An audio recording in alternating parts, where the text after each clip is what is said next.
Morning, welcome back to my channel কৈশটুলিতে তোমাদের সবাইকে স্বাগত। অনেক অনেক ভালোবাসা। আমার নতুন সকালের নতুন ভিডিও নিয়ে হাজির হলাম। আজকে হচ্ছে সানডে আর ঘড়ি কাটা বাজে এখন 9:10। আর এখন থেকে ব্লগটা স্টার্ট করছি আমি। আর ছেলেমেয়েটা পড়তে দাদাভাইও চলে গেছে। দাদাভাইকে খেতে দিয়েছিলাম, চাউমিন দিয়েছিলাম আর আম কেটে দিয়েছিলাম। আমটা খেলো না, বললো আমি পরে এসে খাবো। আর চা আর চাউমিন খেয়ে চলে গেল দাদাভাই। আর ছেলে তো বললো আমি পরে এসে খাবো, আমি এখন খেয়ে যাবো না। তা ও চলে গেলো পড়তে, তা ওর খাবারটা রেখে দিয়েছি। চাউমিন আছে, চা আম আছে। আর আমি কি নিয়েছি চলো ব্যাখ্যা করে দেখিয়ে দিচ্ছি। আজকে জলখাবারে কিনেছি চা আর বিস্কুট, তার সাথে দিয়েছি দেখো আম আর খই। এই হচ্ছে আজকে আমার জলখাবারের মেনু, এটা আজকে আমি খাবো। আর এখন টিভিটা ধরালাম, তা নো সিগন্যাল দেখাচ্ছে, মানে নেট নেই। তা আসুন, তারপরে অনুরাগের ছোঁয়াটা চালাবো। এখন ঘড়ির কাটায় বাজে কটা জানো? 6টা।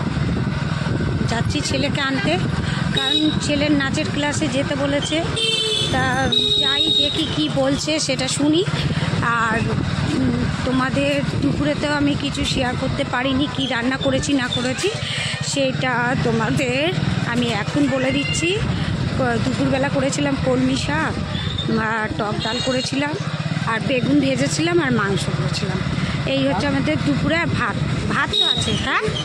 আর গাছ পাকা আম, টক ডাল বলেছি। আর হচ্ছে দেশের বাড়ি গাছ পাকা আম, সেটা খাওয়া দাওয়া হয়েছে। আর এখন হচ্ছে মাংস আর রুটি। কাকিমা টাকা দিল যে আসার সময় রুমালি রুটি আনার জন্য, তাই রুমালি রুটিটা নিয়ে ঘরে ঢুকবো। আর ছেলের নাচের ক্লাসে যাই, কি হচ্ছে না হচ্ছে সেখানে ইয়ে করবো। এখন যাচ্ছি হাতিবাগানে, তার স্কিপ না করে তোমরা দেখতে থাকো আর আমাদের সাথে থাকো। চলো টাটা বন্ধুরা। ছেলের নাচের ক্লাসে এসে গেলাম। ছেলে ফোন করেছিল ওপরটা, এখন 3 তলা। এই ওঠাটা আমার বড্ড বিরক্তি লাগে, সিঁড়ি দিয়ে উঠতে। এই সিঁড়িগুলো ভাঙতে আমার সত্যি বিরক্তি লাগে। ও দাদাভাই গেম অন হয়ে গেছে, চলো দেখি কি বলছে। মনে হয় পাহাড়ে উঠলাম, উঠে দুজনে মিলে হাঁপাচ্ছি। হাঁপাতে বাড়ি ঢুকলাম আর নিয়ে আসলাম চপ।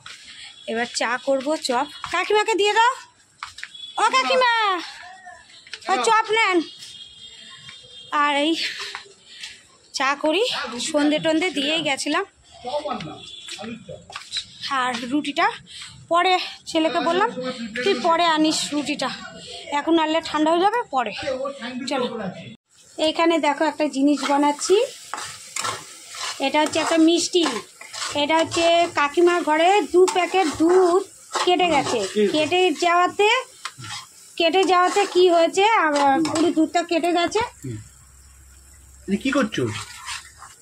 দেখো এটা মিষ্টি তৈরি করে নিলাম। এই ছানাটাকে কি করলাম, একটু এলাচের গুঁড়ো আর একটু চিনি দিয়ে ভালো করে মিক্সিতে পেস্ট করলাম, করে ঘি এর মধ্যে দিলাম কড়াতে।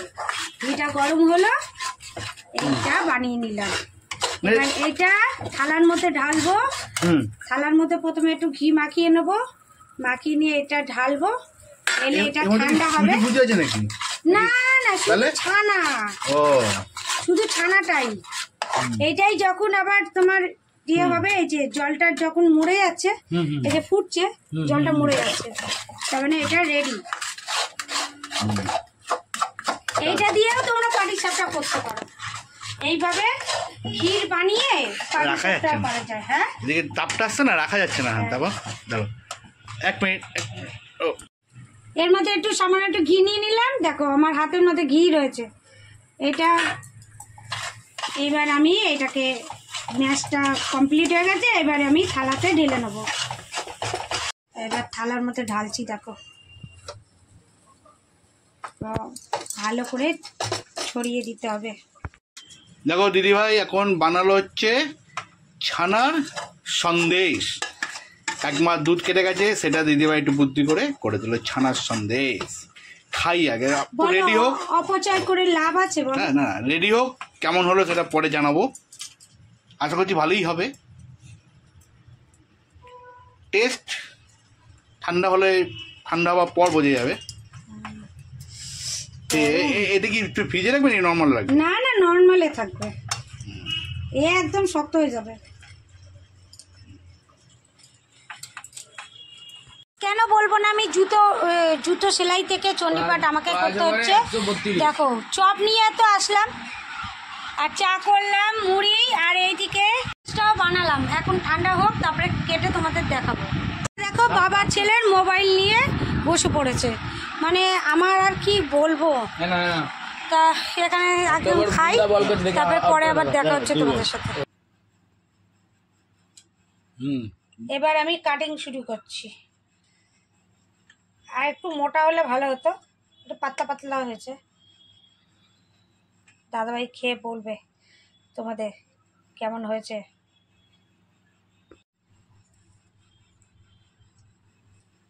এর ওপরে একটা করে এলাচ, নাহলে একটা করে কাজু কিশমিশ দিয়ে দাও। কে বলেন স্যার কেমন হয়েছে? দেখে মনে হচ্ছে সুজি যেমন তুই বরফি মতো কাটো, ওরকম মনে হচ্ছে দেখে। খাবার পর হেভি লাগছে, পুরো সন্দেশ। আর একটু মোটা হলে ভালো হতো, মানে এই থিকনেসটা তো মোটা কি করে হবে, ছানাটা তো কম। ওটা মোটা হলে একদম পুরো পারফেক্ট, মনে হয় সন্দেশ খাচ্ছে। চলো মাখা সন্দেশ ট্যাগ দিয়ে দিয়েছে। চলো আর পরে দেখা হচ্ছে। রাতের খাবার নিয়ে ঘড়ির কাঁটায় বাজে হচ্ছে 10:30। রাতের খাবারে আছে মাংস, তোমাদের সঙ্গে দুপুরে দেখানো হয়নি, পেঁয়াজ আছে, আর আছে রুমালি রুটি। এই হচ্ছে রাইটের খাবার। আর আমরা সবাই একসাথে বসে পড়েছি, কাকিমা উপরে হাতে নিয়ে খাচ্ছে, বড় গো নিচে, ছেলে পাশে, দিদিভাই এখানে, আর আমি এখানে। তো গাইস আবার দেখাবে কাকে নতুন সকালে নতুন ব্লগ নিয়ে। তখন তোমরা ভালো খাও, সুস্থ থাকো। চলো টাটা টাটা।